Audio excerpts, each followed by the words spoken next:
Evangelho segundo João, capítulo 15. Nós vamos ler do versículo 1 ao versículo 5.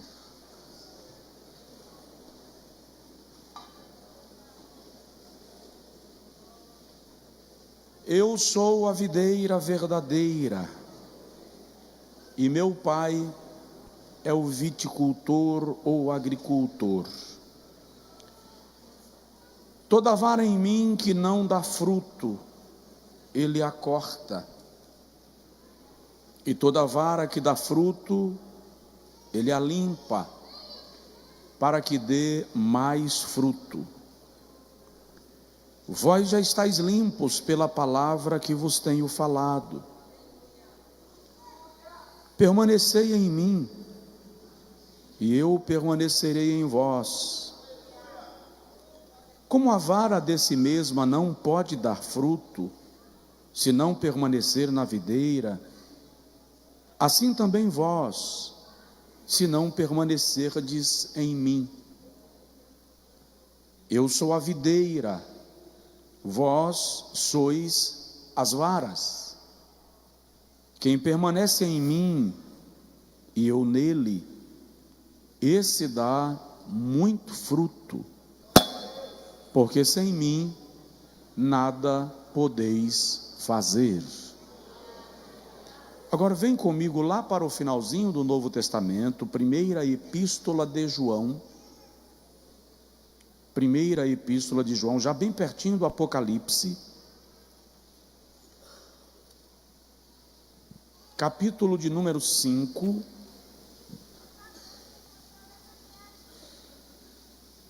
Bom, Sérgio, meu microfone mudou? No início eu acho que estava melhor. Primeira epístola de João, capítulo 5, versículo 12 e versículo 13.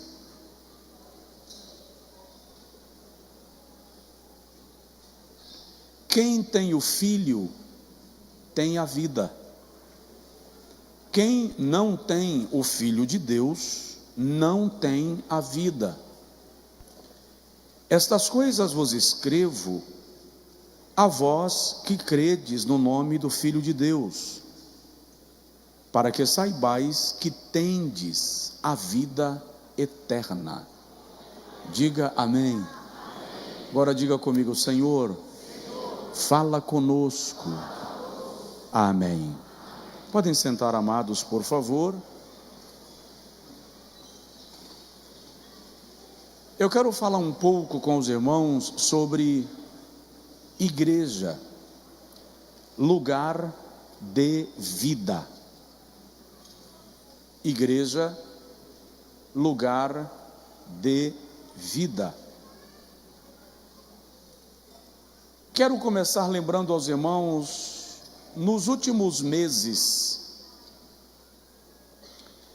em algumas ocasiões eu levantei com os irmãos sermões e questões acerca da igreja, sua estrutura, sua natureza, seu papel, seu desafio. É preciso pensar em que tipo de igreja somos, que tipo de igreja queremos ser. Não voltando Jesus nos próximos 50 anos, 30 anos, qual é a igreja que os nossos filhos irão congregar? Que tipo de pastores, líderes, eles serão? Como eles lidarão com a vida cristã? Que tipo de cristãos serão? Vivemos alguns fenômenos relacionados à igreja. Um deles é o fenômeno dos chamados desigrejados. São pessoas que querem Cristo, mas não querem a igreja. amam a Cristo, mas não amam a igreja. Eles creem no batismo com o Espírito Santo, nos dons espirituais, mas não querem vínculo com a igreja. Existe um outro fenômeno dos desagregados. Sou igreja, vou à igreja, mas não estabeleço vínculo com nenhuma das igrejas onde eu vou, porque eu quero ser livre. Eu não quero ter que responder a autoridade qualquer. Existe um outro fenômeno chamado de o fenômeno do evangelho de produto. O que é o evangelho de produto? Cada igreja oferece algo. Em uma você vai para viver experiências de libertação. A outra cuida só de empresários e homens de negócios. A outra trata só de casamentos em crise. Então é mais ou menos assim: se eu quero resolver meus problemas financeiros, segunda-feira eu vou no culto de empresários na igreja X. Se eu quero resolver meus problemas conjugais, quarta-feira eu vou na terapia de casal na igreja Y. Se eu quero libertação e quebra de maldição, então sexta-feira eu vou no culto do Cuspe Santo, no rancho dos profetas. E cada dia as pessoas vão a uma igreja sem se vincularem a nenhuma e sem se comprometerem com nenhuma. Vocês estão me ouvindo bem? Quando eu viajava muito, toda semana eu pregava em lugares distintos e muitas vezes em 4 ou 5 lugares numa semana. Já me ocorreu de eu tomar café na Bahia e almoçar em São Paulo e jantar no Acre. Uma certa feita, o pastor Miguel, que cuidava da minha agenda, me colocou para pregar sexta-noite em Rio Branco, Acre, e domingo pela manhã em Itapema, Santa Catarina. Eu falei com ele: eu vou colocar o mapa do Brasil na tua sala, porque você faltou na aula de geografia, porque está sábado à noite no Acre e domingo pela manhã em Santa Catarina, é simplesmente um malabarismo. Nesta época eu tinha um problema intestinal crônico. Tudo e qualquer coisa que eu comia me fazia mal. Eu ia a médicos e fazia exames e não se resolvia. Quando as minhas viagens reduziram e ganharam um certo equilíbrio, o problema que eu tinha passou. Conclusão: o meu organismo não tinha rotina. Eu tomava café num lugar, almoçava em outro, jantava em outro, toda semana um tempero diferente, em regiões diferentes do Brasil. Muitas vezes pegava fusos horários de 5, 6 horas de diferença, não tinha equilíbrio, não tinha rotina, portanto eu ficava doente. Quando você não define a mesa onde você vai comer, e você come de toda a mesa, de qualquer mesa, em vez de te alimentar, isso te adoece. Como igreja, nós precisamos ter vínculo, base, lugar, saber qual é a mesa que nós estamos comendo. Vocês estão me entendendo? Digam amém.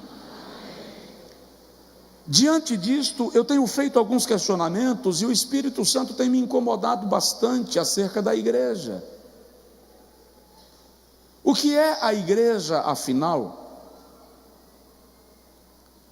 Paulo diz que a igreja é a coluna e a firmeza da verdade. No outro texto ele diz que a igreja é a lavoura de Deus.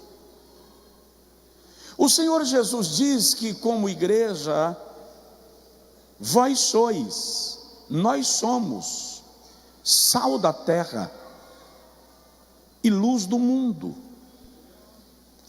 O papel do sal é estabelecer padrão, é preservar, é conservar. Na Idade Média, teve um período que o sal era mais caro do que o ouro.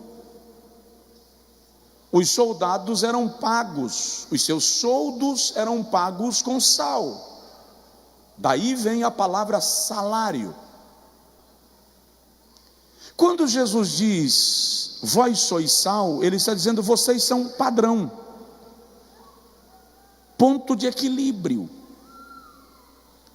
Depois ele diz, vós sois a luz do mundo. Experimente estar perdido numa estrada desconhecida, à noite, sem saber que direção tomar, e no meio do nada você vê um facho de luz, e então você vai entender a importância da frase, vós sois a luz do mundo. Jesus está dizendo, o mundo está perdido, e a igreja é a referência para que eles se encontrem. A grande pergunta é, nós estamos sendo referência, conforme Jesus planejou que fôssemos e que sejamos? Note mais, é preciso pensar na diferença da igreja enquanto organização para a igreja enquanto organismo. É possível fazer parte da organização e não estar no organismo. Nós temos que entender que para estar na organização basta me converti. Alguns nem isso fazem, se inserem e começam a frequentar os cultos e os departamentos, e automaticamente nós concluímos que eles são igreja. Ou seja, eles podem apenas ser organização e não serem organismo, porque para fazer parte do organismo é preciso haver novo nascimento, transformação, mudança de vida, que só pode ser operada pela eficácia e pela eficiência do Evangelho. Aí nós somos parte do organismo, a igreja como organismo. Mas isso implica em algumas questões das quais eu vou falar muito rapidamente. Quando nós celebramos a ceia do Senhor, e comemos o pão, e tomamos o cálice, declaramos que fazemos parte de um corpo, o corpo de Cristo, que é a sua igreja. A igreja não é o prédio, a igreja não é a sua estrutura física, a igreja enquanto organismo é o templo de Deus, o lugar onde o Espírito Santo habita e testemunha e testifica da presença de Deus em nós. Então a igreja não é o prédio, a igreja é o templo espiritual no qual Jesus habita. A igreja é o corpo de Cristo, ela é a noiva do Cordeiro. Nós somos a igreja de Cristo. Diga comigo, nós somos a igreja de Cristo. Isso implica em compreender que nós estamos arraigados na mesma fonte, entranhados no mesmo caule. Por isso Jesus diz, eu sou a videira e vós sois os ramos. Os ramos são diferentes, estão em posição diferentes ou em posições diferentes, mas estão ligados ao mesmo caule. A fonte de vida é a mesma. Todos os ramos de uma árvore recebem a seiva do mesmo caule, da mesma fonte, do mesmo lugar. O corpo é nutrido pelo mesmo sistema de organismo. O sangue que corre pelo coração, que é bombeado pelo coração e que vitaliza o cérebro, é o mesmo sangue que vai aos dedos, que vão aos pés. O corpo é um só. Diga comigo, o corpo é um só. O apóstolo Paulo, escrevendo aos Romanos, no capítulo de número 12, versículo de número 5, diz que, ainda que sejamos muitos membros, somos um só corpo em Cristo Jesus. Na igreja não somos reconhecidos, enquanto igreja, por títulos, posição social e status econômico. Nós somos família, nós somos irmãos, comprados pelo mesmo sangue, nutridos pela mesma fonte de vida, habitação do mesmo Espírito, o Espírito Santo de Deus. Porém, para que a igreja seja vida, é preciso compreender o que João estabelece como parâmetro na sua primeira epístola. Ele diz: quem tem o Filho tem a vida. Quem tem o Filho tem a vida eterna. Quem tem o Filho de Deus está ligado a Cristo, recebe vida. Quem não tem o Filho não tem a vida. Não é possível ser corpo de Cristo sem ser igreja. Desculpa. Se você sair em Feira de Santana qualquer noite dessas e se deparar na Getúlio Vargas uma perna andando sozinha, o que você faz? Dá boa tarde? Você gosta de praticar Cooper, andar de bicicleta na noite, tarde da noite as pessoas pedalam bicicleta.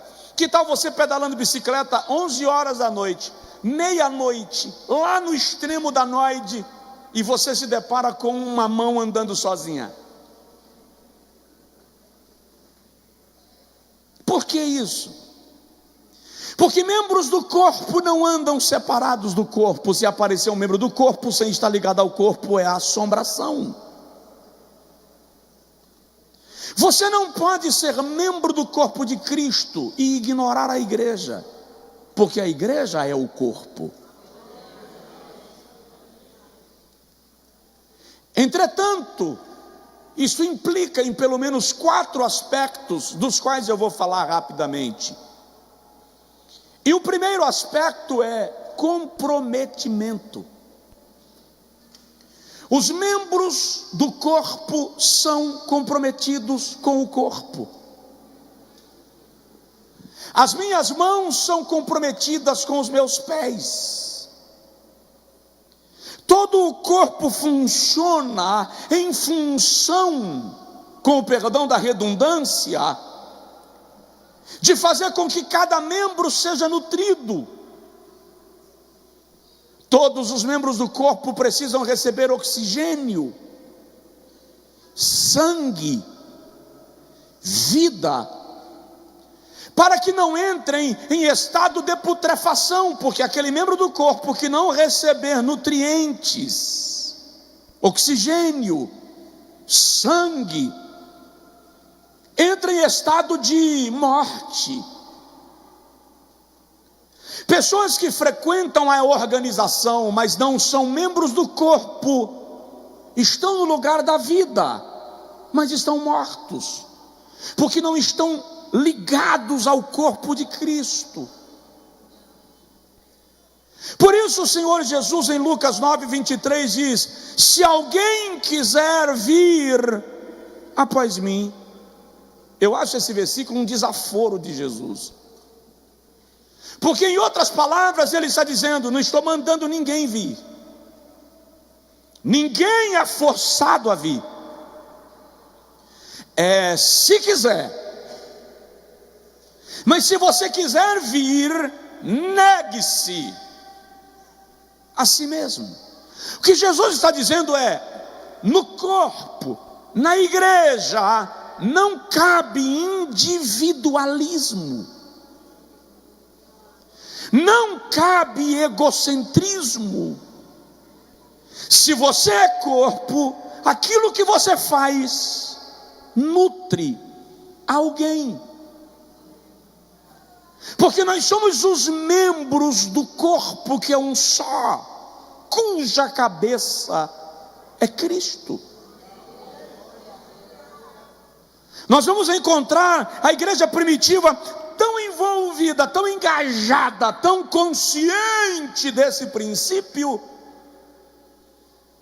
que Atos capítulo 2, versículo 45 diz que eles tinham tudo em comum, porque havia comprometimento. O que muita gente tem feito? Tem muita gente indo à igreja como vai na churrascaria, como vai na hamburgueria. Comprou, comeu, pagou. Pouco me importa quem vai lavar os pratos ou arrumar as cadeiras depois que o estabelecimento fechar. Por quê? Porque eu sou cliente e eu paguei. Entretanto, a igreja não é um mercado, a igreja não é uma loja, não é uma pizzaria. Deus não é pizzaiolo. O pastor não é um entregador de pizza, e você não é um cliente. As pessoas ofertam e são dizimistas, meio com a sensação de que estão pagando pelo que receberam, pelo que comeram, pelo espaço que ocuparam. E aí elas dizem: eu oferto, e eu sou dizimista, mas aquilo que os pastores dizem que vai haver prosperidade, não acontece na minha vida. Por quê? Porque eu oferto e sou dizimista, lamentavelmente, sem a consciência de adoração. A minha consciência de alguém que está pagando pela fatia da pizza que comeu. Final do culto eu vou embora, e cada um que cuide de si. Eu não me importo com quem sentou na mesa do meu lado, eu nem conheço. O que está faltando? Comprometimento. Essa pessoa estranha sentada do meu lado faz parte do mesmo corpo do qual eu faço parte. As minhas duas orelhas nunca se viram, entretanto elas fazem parte do mesmo organismo. Eu provavelmente nunca mais vou conseguir colocar o pé na minha cabeça. Por que nunca mais? Porque quando eu era criança, provavelmente eu consegui.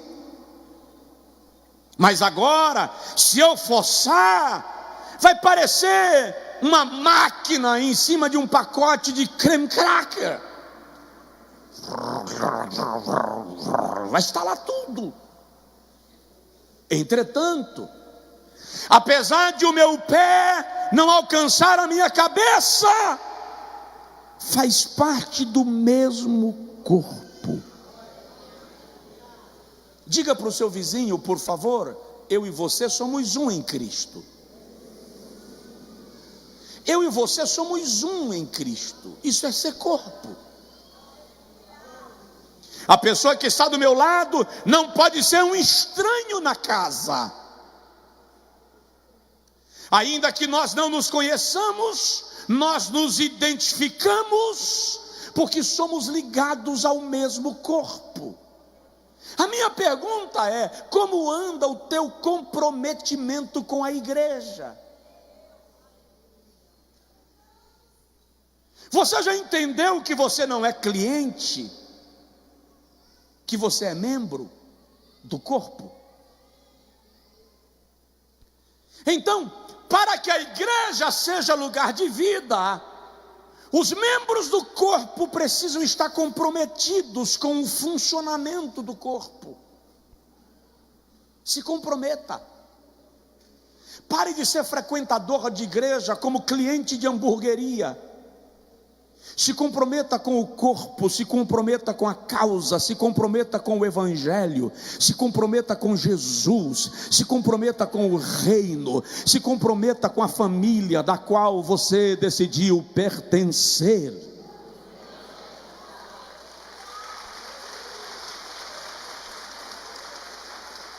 Segunda implicação em ser corpo e em fazer parte da vida da igreja: fé. Diga comigo: fé. Mas sabe o que eu estava observando, irmãos? Para a igreja primitiva, a fé, antes de ser um agente causador de milagres, vou repetir, a fé, antes de ser um agente causador dos milagres, era o corpo das doutrinas fundamentais às quais eles estavam submetidos. A igreja moderna decidiu que fé é agente de milagres. Tanto é que, se você não é curado, a gente diz: faltou fé. Se uma família está em destroço, em luta, um casal está em crise, e a mulher ou o marido está lutando por restauração, e a coisa não melhora, se diz: não está melhorando porque você não tem fé. Aprendemos a jogar sobre as pessoas o jugo do fracasso por não terem alcançado o que pretendia, atribuindo a elas incredulidade. E alguém até diz que se não tem mais milagres é porque falta fé. E a minha pergunta é: será? Vou citar um texto que essa igreja deve conhecer de cor, e se não conhece de cor, eu vou pregar de novo 46 semanas sobre o mesmo versículo. E perseveravam na doutrina dos apóstolos, e na comunhão, e no partir do pão, e nas orações, e em toda a alma havia temor, e muitos sinais e prodígios se faziam por intermédio dos apóstolos. Note o seguinte: a igreja primitiva, antes de fazer milagres, influenciava de 5 maneiras. Vou repetir: a igreja primitiva, antes de fazer milagres, influenciava de 5 maneiras. Atos 2, 42 e 43. E perseveravam na doutrina dos apóstolos, influenciavam pelo ensino. E perseveravam na comunhão, influenciavam pelo relacionamento. E perseveravam no partir do pão, influenciavam pela solidariedade. E perseveravam nas orações, influenciavam pela espiritualidade. E perseveravam no temor, influenciavam pelo testemunho. Então, muitos milagres e prodígios eram feitos. Observe que os milagres e prodígios não eram resultado exclusivo e isolado da fé, não da fé como agente causador de milagres, mas da fé como bojo, como conjunto de doutrinas a serem observadas pela igreja. Então, é preciso compreender que antes da fé que gera milagres, é preciso haver a fé que gera obediência. Quem aqui tem fé? Levanta a mão. A fé que gera milagres. Levanta a mão. Ok. Quem não tem nenhum problema? Levanta a mão. Mas você não tem fé? Então note que problemas não são a denúncia da ausência da fé. Até porque aquela pessoa que é curada pela fé. Mas aquela pessoa que, apesar da enfermidade, continua adorando a Deus, celebrando a Deus, é uma pessoa que pela fé continua adorando a Deus apesar da enfermidade que enfrenta. Aquela pessoa que conseguiu vitória na sua família, resgatou o seu lar, ganhou seu filho para Cristo, é uma pessoa de fé. Mas aquela que, apesar do problema conjugal, apesar da crise em casa, apesar do filho da dificuldade, continua adorando a Deus e cantando, e ela chega aqui na igreja na hora do culto e canta: te louvarei, não importam as circunstâncias. Isso também é fé. Provoca seu vizinho e diz para ele: adorar na luta também é fé.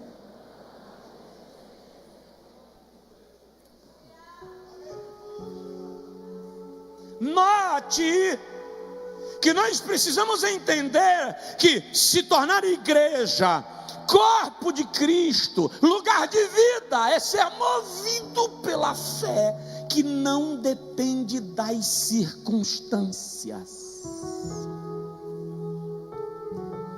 Agora diga comigo assim: Senhor, diga: Senhor, eu creio.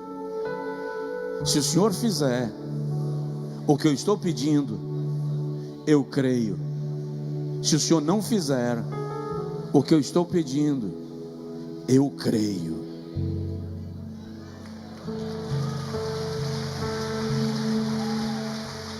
Por isso que o compositor diz assim: se Deus fizer, Ele é Deus.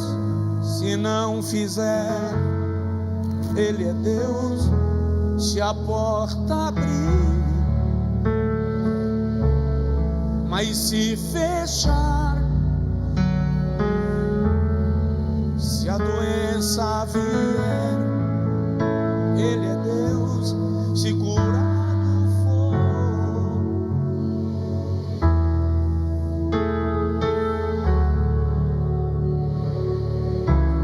mas se não der, continua sendo Deus. Isso é fé.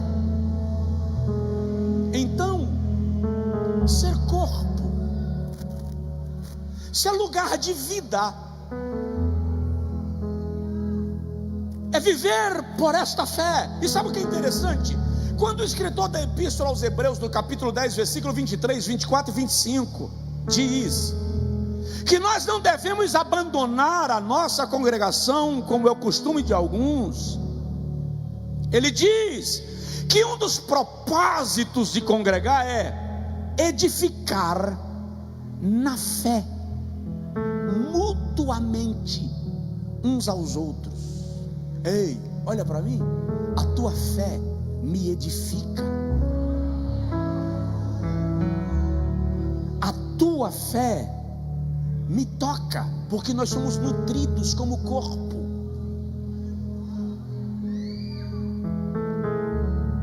Terceiro, ser corpo, ser igreja, implica em generosidade. Generosidade é a virtude daquele que se dispõe a sacrificar o seu interesse em função do outro, ou em função de outrem. O corpo é generoso com os seus membros. Quando o dedo fere, o organismo libera substâncias e nutrientes para gerar cura no dedo que se feriu. Se nós somos corpo, quando um de nós é ferido, nós liberamos nutrientes, elementos, vitamina A, para que aquele que está sangrando seja curado. Ou isso não é corpo? A Bíblia Sagrada trata da questão da generosidade de maneira tão plena, que o próprio Deus se manifesta com generosidade. Deus amou o mundo de tal maneira que deu o quê? Deu quem? Seu único filho, seu unigênito, único gerado. Isto é generosidade. No Antigo Testamento, generosidade era um princípio que foi inserido na lei como mandamento cerimonial. E é interessante que a generosidade não está no decálogo da lei moral, está na lei cerimonial, porque generosidade é culto. Generosidade é forma de manifestar Deus, é o testemunho da vida de Cristo produzida em nós e transbordando para outros.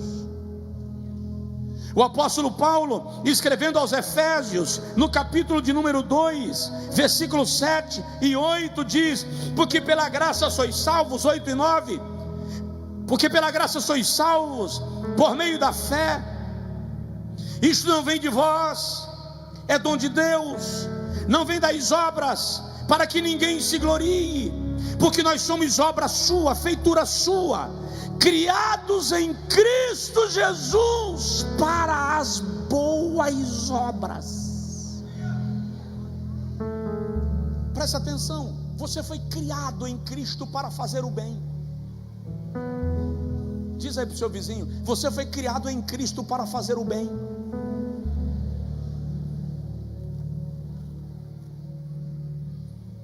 Aí está o poder da vida cristã. Aí eu vim para a Santa Ceia, eu queria um culto de movimento, um culto de mover. Deus está movendo. Ei, se o movimento não gera transformação, então não foi Deus quem se moveu. Nossa mentalidade tem que mudar pelo mover do Espírito. Nossa perspectiva de vida cristã tem que mudar. É preciso desenvolver generosidade na nossa vida cristã e espiritual. Segunda carta de Paulo aos Coríntios, capítulo de número 10, capítulo de número 8, capítulo 9 e capítulo 10, Paulo orienta a igreja sobre generosidade. E ele diz aos irmãos de Corinto que os crentes da Galácia rogaram, suplicaram o privilégio de ajudar os irmãos que na Judéia estavam passando dificuldade. E Paulo diz assim: eu sou testemunha de que eles fizeram mais do que podiam fazer, doaram-se a si mesmos. Isso é generosidade. Muitas vezes na igreja o que falta é essa generosidade, que é a capacidade de nutrir o outro, de levantar o outro, de estender a mão ao outro, de fortalecer o outro, de investir no outro, porque nós somos um corpo. Cada um que padeça a sua dor, porque eu também tenho a minha. Mas isso é individualismo que não corresponde com a estrutura e a funcionalidade de um organismo. Tem alguém aí? A igreja é corpo, é lugar de vida. Eu já disse aos irmãos, eu estava vindo de Recife uma certa feita, e quando o avião pousou em Salvador, era uma escala, iria continuar para São Paulo, e eu estava no fundo da aeronave. Lá na frente ficou em pé um pastor, ele mora nos Estados Unidos da América há mais de 50 anos, já fez cruzadas em mais de 100 países, já é um senhor de seus quase 80 anos, e eu o admirava de longe, mas não tinha proximidade, e eu teria dificuldade de me aproximar dele para falar. Dificuldade por quê? Porque a timidez com a qual eu lido e contra quem eu batalho não me permitiria ir a uma pessoa que não me conhece para dizer: o pai do senhor, tudo bem com o senhor, que prazer, deixa eu dar um abraço. Eu não conseguiria. Então eu fui passando direto, olhando de canto com a minha admiração, e ele fez assim: pastor Josué Brandão. Aí eu voltei, saí do corredor, entrei entre as cadeiras e fiquei conversando com ele. E no momento que eu iria me despedir, ele colocou a mão no bolso, tirou $300 e me deu. E eu disse a ele: não, pastor, por favor. Ele disse: não interfira na minha colheita. Então ele disse: Josué, quando você decide honrar, você não dá porque o outro precisa, você dá porque o reconhece. Quanta generosidade falta em nós! Mas nós somos igreja, e já vou concluir, nós somos corpo, nós estamos juntos. A tua luta tem que ser minha, a tua batalha tem que ser minha, e as tuas vitórias também se dizem respeito a mim. O que isso significa? Que quando você vence, eu também celebro, eu também glorifico, eu também adoro, em nome de Jesus. Que a igreja seja lugar de vida.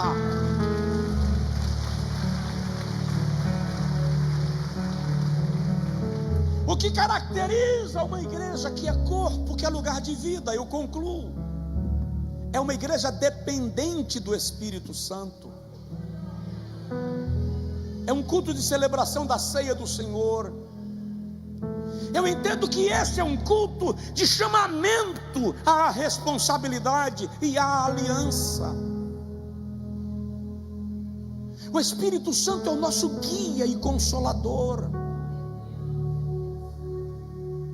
Muitos de nós lida com o Espírito Santo como se ele fosse uma nuvem, uma luz, uma energia boa. É tanto que está na moda, na hora dos louvores, em muitos eventos, as pessoas levantam a mão e ficam assim, ó, chamando energia positiva, dizendo que é o Espírito Santo. Para com isso, o Espírito Santo não precisa disso aqui para se manifestar. Ele está dentro de você. Ele está dentro de você. Dê liberdade a Ele para que Ele se manifeste na sua vida. Isso aqui, querido, é um gesto das seitas orientais, invocando ondas positivas para mudar o ambiente. A igreja cheia do Espírito Santo, a igreja dependente do Espírito Santo, é a igreja que invoca o Espírito de joelho, que celebra de pé quando adora e que obedece a sua voz quando vai viver o Evangelho.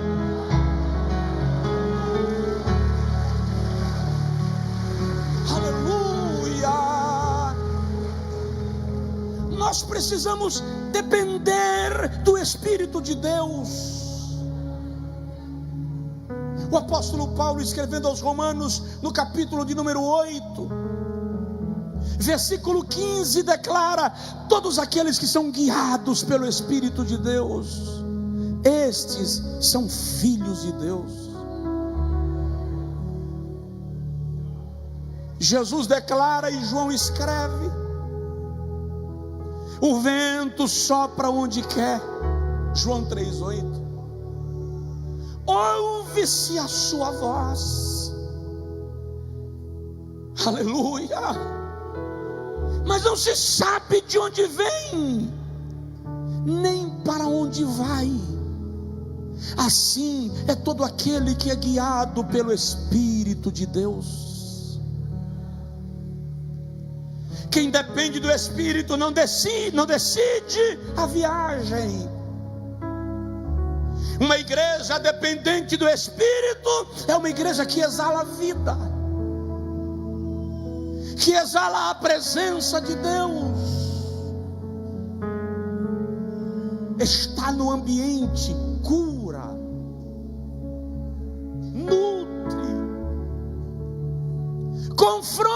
cansa, mas fortalece. Paulo escrevendo a Timóteo, na primeira carta, capítulo 2, capítulo 1, versículo 14, diz: guarda o bom depósito pelo Espírito de Deus que habita em vós. Diga comigo: Ele habita em mim.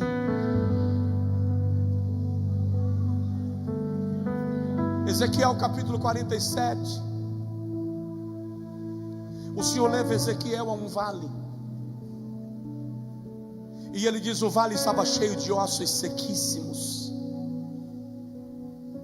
E o Senhor pergunta a Ezequiel: filho do homem, esses ossos poderão viver? Ezequiel diz: Senhor, eu não sei de nada. O Senhor sabe.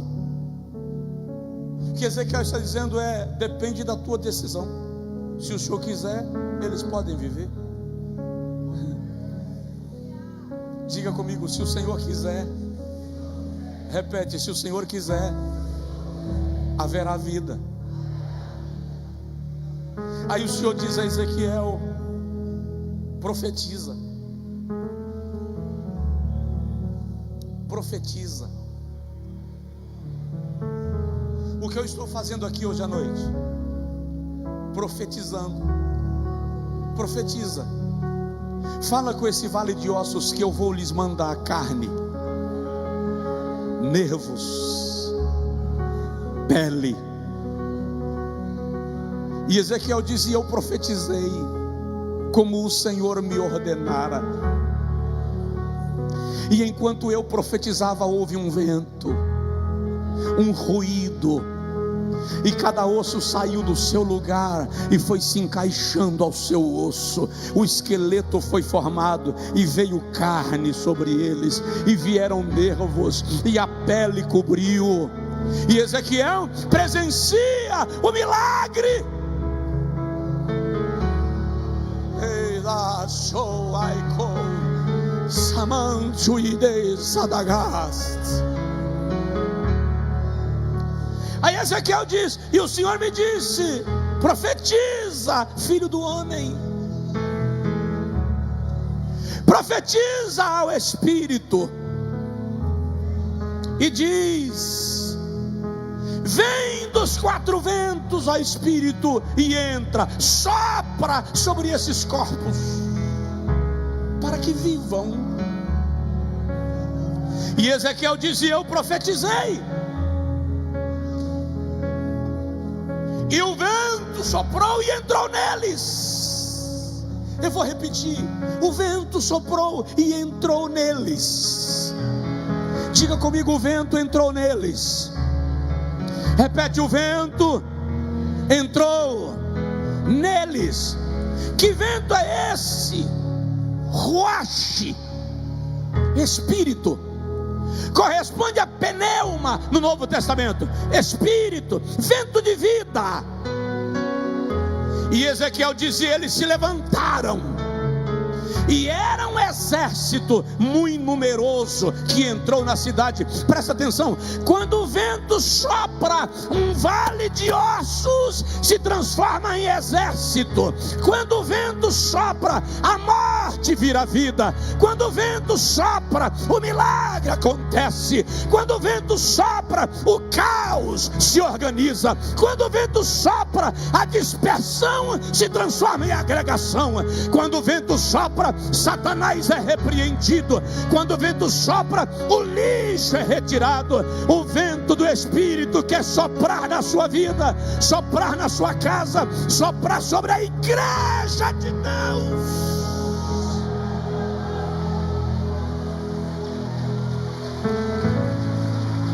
Aleluia. Se coloca de pé, por favor. É preciso haver dependência do Espírito Santo. É preciso haver dependência do Espírito Santo. Entender que Ele é a pessoa mais sensível da Trindade. Está debaixo do seu comando. Está debaixo da sua orientação.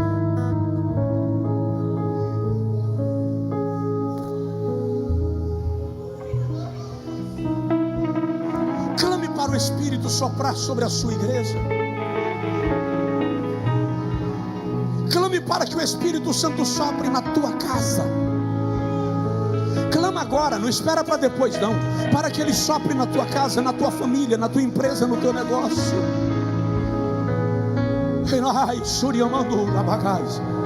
Clame para que o Espírito Santo sopre em Feira de Santana. Clame para que o Espírito Santo sopre sobre a Bahia e sobre o Brasil. Clame. Diz: vem Espírito e sopra sobre os quatro cantos da terra. Aleluia. Há um vento de Deus que vai soprar na sua vida, que vai soprar na nossa vida, que vai soprar sobre a sua igreja. E esse vento vai gerar uma mudança extraordinária. Eu vou repetir: o caos vai se tornar em ordem.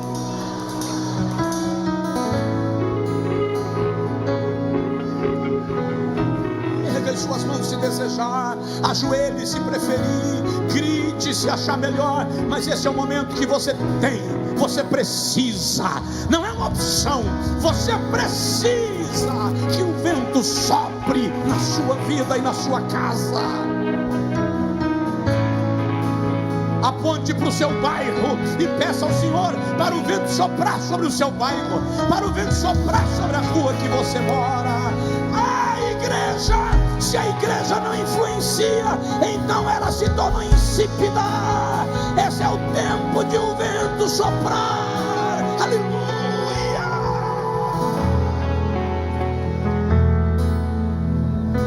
Jura vai sai com façura rabadagas.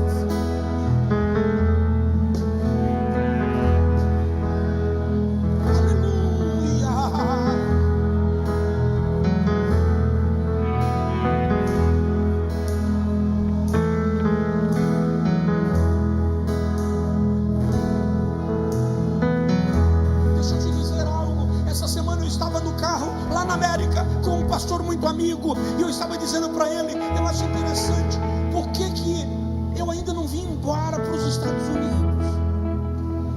Eu gosto tanto daqui, e eu posso simplesmente arrumar a mala e vir embora. Aí eu disse a ele, nós tínhamos uma igreja na Suíça, registrada, legalizada. Ela poderia enviar missionário para residir lá legalmente. E eu disse a ele, eu passei a igreja, não recebi nenhum palito de dente, por isso entreguei como estava, sem pedir nada, de volta.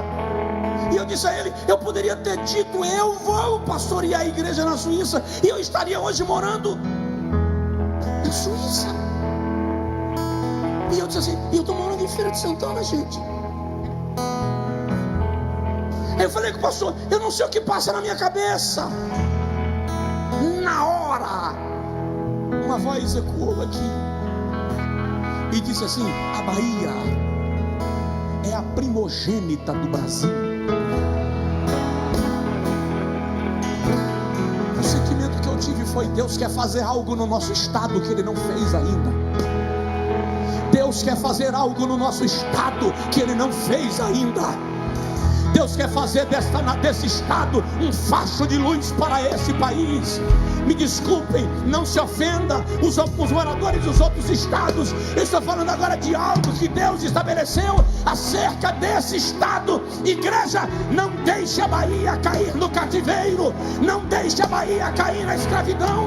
Não deixe a Bahia cair na nuvem da ignorância. Não deixe a Bahia cair na nuvem do demonismo. É tempo de a igreja baiana se levantar. É tempo de a igreja baiana se erguer. É tempo de declarar que nós somos a primícia do Brasil.